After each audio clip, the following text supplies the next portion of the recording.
Historical happenings are usually discussed in a nonchalant manner nowadays. They're taught in classrooms, sprinkled in casual conversations, and even pushed aside as just another event in human history.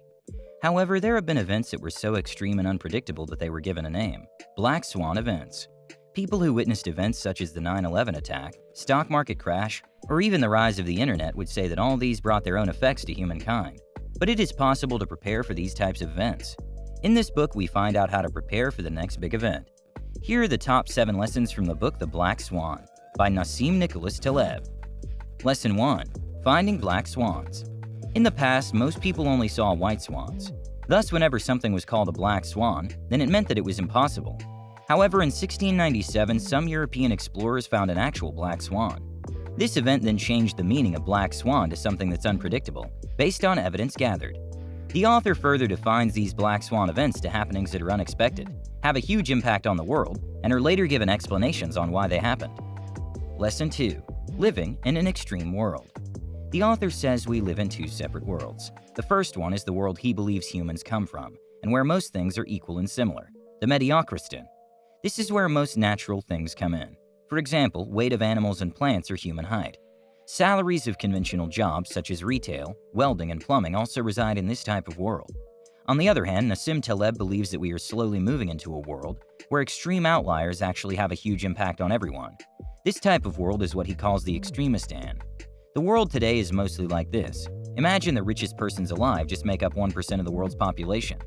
We have paintings that would sell for thousands of dollars, while others would only sell for a few hundred. In an extremistan world, we are subjected to the rule of the singular, the unpredicted, and the unknown. Lesson 3. Don't assume. Just because we don't see evidence of something doesn't mean it won't happen. The author cites the life of a turkey in his book to give an example. A turkey can live for 100 days thinking that the farmer is just a generous friend, giving it food and shelter. Not until one Thanksgiving day that the turkey realizes otherwise. Although very gruesome, the author does make his point clear. Many things happen without precedence, and they will continue to happen. Humans are all biased in the way that they gather information. Most focus more on the evidence that's easily seen than the silent evidence that takes a few moments to unearth. But to successfully get rid of these types of biases, we must always look for counterexamples. One must not only look at the most successful startups or individuals, but also study the failed ones too. There's a lesson to learn in everything. Lesson 4. Stop explaining. People love to narrate stories. Most people find it easier to put everything in a story and cause-effect pattern. But just because humans can make a convincing story doesn't really mean that one already knows why something happened. The author even found out that there was a huge difference between historians who write about history after it happened and the people who actually experienced the actual event. While historians wrote about how expected a portion of history was, the people would actually beg to differ. Most French people actually thought Hitler wouldn't garner much popularity for a long time, which is why France was so unprepared for the Nazi invasion. Meanwhile, historians talk about the manner as if there was always evidence of increasing tensions, which would lead up to the war. All in all, one should avoid trying to explain everything, and instead try to gain clinical knowledge through experimentation and research. This is to prove that our knowledge is forward-looking instead of backwards. Lesson 5.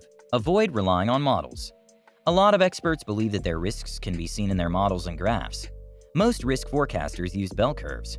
However, these curves are based around averages, and the more of an outlier something is, then the less it is seen as a threat. Surely we know by now that most black swan events are the rare outliers. This reliance on models is what the author calls tunneling. Although these models are right sometimes, they rarely ever correctly forecast black swan events. Thus, the author offers some suggestions on how to reduce the catastrophic errors in forecasting. First, one should choose to forecast a range of outcomes and to have a wide margin of error. The next is to base the strategy on the worst-case scenario. And lastly, to keep forecasts short-term and small-scale. One can easily predict their career growth in a few years, but it would be near impossible to correctly predict what would happen to the global economy in the next 20 years.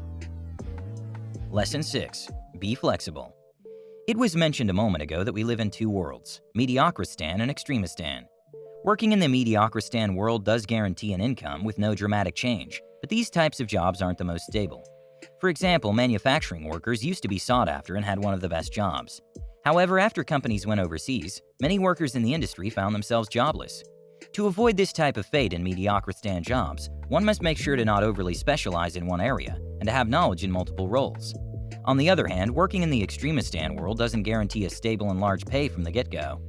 Artists, writers, startup creators, and freelancers would find themselves under this umbrella. However, when they do get their strides, they hit big. But unlike in Mediocristan, not everyone gets a payoff. According to the author, it would help to find a peer group that can support one's idea, or better yet, have a similar mission as you. Lesson 7. Be conservative and aggressive. It's no secret that we need money to survive in this world.